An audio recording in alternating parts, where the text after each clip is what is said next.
Welcome to our channel. This is doctor R B Sudha. ఇప్పుడు మనం మాట్లాడుకోబోయేది ఏంటంటే మార్చ్ రాశి ఫలితాలు, నెల ఫలితాలు ఎలా ఉన్నాయో చూద్దాము. అంతకన్నా ముందు మనం ఎప్పుడు మాట్లాడుకునేది ఏంటంటే గోచార రీత్యా.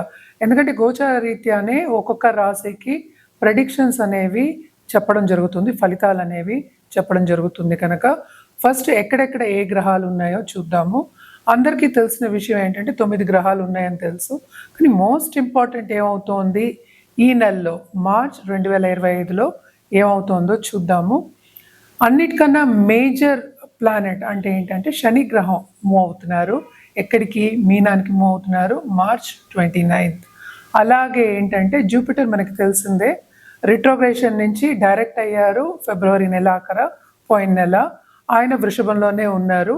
అలాగే రాహు ఏమో మనకి మీనంలో ఉన్నారు, కేతు ఏమో మనకేమో కన్యలో ఉన్నారు. అదొకటి కాకుండా ఈ నెల ఇంకోటి మేజర్ థింగ్ ఏంటంటే కుజుడు ఏమో రిట్రోగ్రేషన్ నుంచి డైరెక్ట్ అయ్యారనమాట.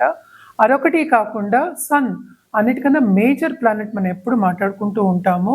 గోచార రీత్యా ఆయన మార్చ్ 14th మీన రాశికి ప్రవేశిస్తున్నారనమాట. అలాగే మనం చూసాము అంటే వీనస్ ఏంటంటే రిట్రోగ్రేషన్కి వస్తున్నారు. అలాగే కంబషన్ కూడా అవుతుంది. అలాగే మెర్కురీ, వీనస్ అంటే మనకి తెలుసు శుక్రుడు, అలాగే మెర్కురీ బుధుడు ఆయన ఏంటంటే మీనంలో ఉండి ఆయన కూడా రిట్రోగ్రేషన్ వెళ్తున్నారు. అలాగే ఏంటంటే మనకి కంబషన్ కూడా అవుతున్నారు అనమాట. సో 2 ప్లానెట్స్ అంటే బుధుడేమో నీచ స్థితిలో ఉన్నారు, శుక్రుడేమో ఉచ్చ స్థితిలో ఉన్నారు. కానీ అందరికీ తెలిసిన విషయం మనం చాలా మాట్లాడుకున్నాము. అంటే 6 గ్రహాలు ఈ రాశిలో అంటే మీన రాశిలో కూడుతున్నాయి అన్నమాట. అంటే సన్నిహితం అవుతున్నాయి, అన్నీ కలిసి ఉంటున్నాయి. అది మార్చ్ 29th. అలాగే మనం చూసామంటే మోస్ట్ ఇంపార్టెంట్ మేజర్ ఈవెంట్స్ ఏంటంటే ఇదే నెల 2 గ్రహణాలు వస్తున్నాయి అన్నమాట.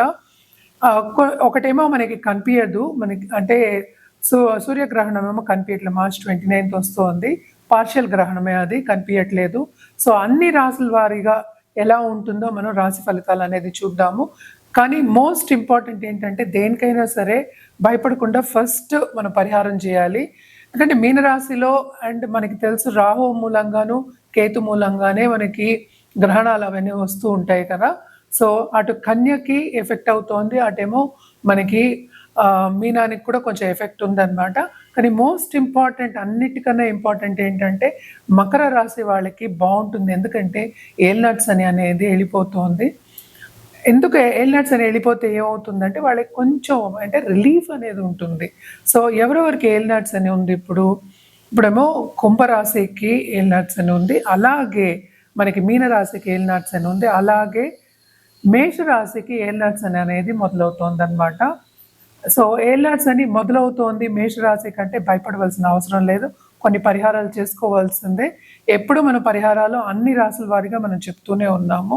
కానీ ఏంటంటే మోస్ట్ ఇంపార్టెంట్ కొన్ని అడ్డంగాలు వచ్చే ఛాన్సెస్ ఎక్కువ ఉంటాయి. కనుక ఎప్పుడు మనం చెప్పుకునేదే 12 రాసుల వారికి, కొన్ని రాసుల వారికి చాలా బాగుంటుంది, కొన్ని రాసుల వారికి అంత బాగుండదు. ఈ గ్రహస్థితి మూలాన్ని అలా ఉంటుంది అని చెప్పుకోవాలన్నమాట. సో మకర రాశి వాళ్ళకి మాత్రం చాలా అదృష్టం, ఈ నెల అంతా చాలా బాగుంటుంది. పరిహారాల విషయానికి వస్తే కనుక మనం జనరల్గా చేసే పరిహారాలు ఎప్పటికైనా సరే నవగ్రహ స్తోత్రాలు, నవగ్రహ హోమాలు, లక్ష్మీ గణపతి హోమాలు చేసుకోవడం చాలా మంచిది. అదొకటి కాకుండా ఇప్పుడు నేను ఇందాక చెప్పినట్టు 2 గ్రహణాలు వస్తున్నాయి కనుక రాహు కేతు పూజ చేసుకోవడం చాలా మంచిది. అన్ని రాసుల వారి గురించి చెప్తున్నాను. అలాగే ఏంటంటే చంద్రుడికి మనం ఎప్పుడైనా సరే దానం ఇవ్వమంటాం అనమాట. బియ్యం దానం ఇవ్వడం అనేది చాలా ఇంపార్టెంట్. సో ఎప్పుడు మనం మాట్లాడుకున్నట్టు మొదటి రాశి మేష రాశి వాళ్ళకి ఎలా ఉందో చూద్దాం.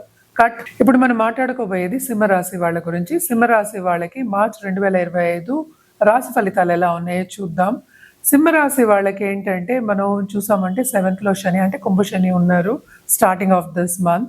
అలాగే ఏంటంటే వీనస్ ఎగ్జాల్టేషన్ అండ్ 7th లోనే ఇప్పుడు మనకి చూసాము అంటే సన్ కూడా ఉన్నారు, అంటే సూర్యుడు ఉన్నారు ఈ రాశికి అధిపతి. So first half of this month బ్రహ్మాండంగా ఉంటుంది, ఆపర్చునిటీస్ వస్తాయి. కానీ second half of this month ఏంటంటే అష్టమ శని, అంటే towards end of this month అనుకోండి, అష్టమ శని అనేది మొదలవుతోంది. అలాగే సన్ కూడా కూడానే ఉన్నారు. అండ్ రాహుతో పాటు కలయిక ఉంది. 5 గ్రహాల కూటమి అనేది జరగబోతోందనమాట. సో తప్పగా second half of this month కొంచెం జాగ్రత్త వహించవలసిందిగా మనవి చెప్తున్నాం అనమాట, ఎస్పెషలీ సింహరాశి వాళ్ళకి. And starting of this month తప్పక గవర్నమెంట్లో ఉన్న వాళ్ళకి చాలా బాగుంటుంది. అలాగే పాలిటీషియన్స్కి మంచి స్కీమ్స్ తీసుకొచ్చి ప్రజల మన్నన పొందడం అనేది జరుగుతుందన్నమాట. కానీ అష్టమ శని స్టార్ట్ అయినప్పటికీ కొంతవరకు వీళ్ళకి అన్నిట్లోనూ అడ్డంగాలు రావడం అనేది జరుగుతాయి. సో జాగ్రత్త పడవలసిందిగా మనం సూచన చెప్తున్నాం అన్నమాట. సో హెల్త్ విషయం కూడా కొంచెం సెన్సిటివ్ అయ్యే ఛాన్సెస్ ఉన్నాయి. ఏదైనా కొంచెం నలత వచ్చినా కూడా తప్పక డాక్టర్ని సంప్రదించండి, ఎనీ స్పెషలిస్ట్ని సంప్రదించుకోండి. అలాగే మనం చూసాము అంటే ఈ రాశికి అధిపతితో పాటు మనకి మెర్కురీ సెకండ్ అండ్ మనకి 11th లార్డ్ ఏమో మనకి నీచిపడి ఉన్నారనమాట. కొంతవరకు ఈ నెలలో ఇబ్బంది, ఫైనాన్షియల్ స్ట్రెయిన్ ఉండే ఛాన్సెస్ ఎక్కువ కనిపిస్తున్నాయి. అంటే ఏంటంటే మనకి సేవింగ్ మెంటాలిటీ అనేది కొంచెం తక్కువ అవుతుంది. అండ్ ఆల్సో ఫైనాన్షియల్ స్టేటస్ అనేది కొంతవరకు తక్కువ అవుతుందనే చెప్పాలన్నమాట. అలాగే మనం చూసాము అంటే వీనస్ ఎగ్జాల్టేషన్లో ఉన్నారు. వీనస్ ఎగ్జాల్టేషన్ అంటే కంఫర్ట్ లెవెల్ ఉండాలి. అందుకని ఈ నెలంతా మిశ్రమ ఫలితాలు ఘోషిస్తున్నాయి సింహరాశి వాళ్ళకనే చెప్పుకోవాలి. అలాగే మనం చూసాము అంటే జూపిటర్ కూడా మనకి ఏంటంటే మంచి పొజిషన్లో ఉన్నారు కనుక ఆపర్చునిటీస్, కెరియర్లో ఆపర్చునిటీస్ వస్తాయి. అలాగే మనం చూసాము అంటే ఒక ప్లేస్ నుంచి ఇంకో ప్లేస్కి మార్పిడి అయ్యే ఛాన్సెస్ కెరియర్ పాత్లో, అంటే వీళ్ళు మీరు చేసే పనిలో, అలాగే ఉద్యోగ రీత్యా మారడం అనేది జరిగే ఛాన్సెస్ ఎక్కువ కనిపిస్తున్నాయి అన్నమాట. అండ్ ఫారిన్ ట్రావెల్ అనేది ఎక్కువ కనిపిస్తోంది. అండ్ వీసా లేని వాళ్ళందరికీ వీసా వచ్చే ఛాన్సెస్ ఎక్కువ ఉన్నాయి. ఎందుకంటే అక్కడ సెటిల్ అవ్వాలి అన్న వాళ్ళందరికీ తప్పక మంచి సూచనలు కనిపిస్తున్నాయి. కొంతవరకు ప్రాపర్టీ విషయంలో జాగ్రత్త వహించడం మంచిది. అలాగే ఏంటంటే గ్రహణాలు కూడా 2 ఉన్నాయి కనుక తప్పక దానాలు చేయడం అనేది ఎక్స్ట్రీమ్లీ ఇంపార్టెంట్ అనమాట, ఎస్పెషలీ ఈ రాశి వాళ్ళకి. అలాగే మనం చూసాము అంటే పార్ట్నర్షిప్ బిజినెస్లో కూడా కొంతవరకు ఒక పార్ట్నర్ తోటి ఎడబాటు వచ్చే ఛాన్సెస్ ఎక్కువ కనిపిస్తున్నాయి. అలాగే దాంపత్య జీవితంలో లైఫ్ పార్ట్నర్ కూడా కొంతవరకు ఇబ్బందులు అని చెప్పవలసి వస్తుంది. ఎందుకంటే ఇది అష్టమ శని అంటే 8th వెళ్ళిన తర్వాత కొంతవరకు ఏంటంటే అటు ఫైనాన్సెస్ అండ్ హెల్త్ ఆల్సో కొంతవరకు దెబ్బతినే ఛాన్సెస్ ఉన్నాయి. అంటే కొంచెం ప్రాబ్లమ్స్ ఇచ్చే ఛాన్సెస్ ఉన్నాయి కనుక ఇవన్నీ జాగ్రత్త వహించడం ఎక్స్ట్రీమ్లీ ఇంపార్టెంట్. తప్పక వీళ్ళు పరిహారాలు అనేవి చేయాలి. ఏం పరిహారాలు చేయాలి అంటే ఎవ్రీడే సూర్యుడికి అర్ఘ్యం ఇవ్వడం వెరీ ఇంపార్టెంట్. ఆదిత్య హృదయం కూడా ఎవ్రీడే నిత్యం చేయడం చాలా మంచిదన్నమాట. అలాగే ఏంటంటే శనివారం తప్పక శని దానం ఇవ్వడం చాలా చాలా మంచిది. ఇవన్నీ చేసుకుంటే చాలా మంచిది అండ్ లాంగ్ టర్మ్లో మీకు చాలా బాగుంటుందన్నమాట. అండ్ ఆల్సో మనం ఎప్పటికైనా చెప్పేది ఏంటంటే మనం ఇది ఈ నెల వరకే పరిమితం మనం మాట్లాడేది. సో వచ్చే ఫ్యూచర్ మీకు చాలా బాగుండాలి అంటే వ్యక్తిగత జాతకం పరిశీలించుకోవడం చాలా మంచిదన్నమాట.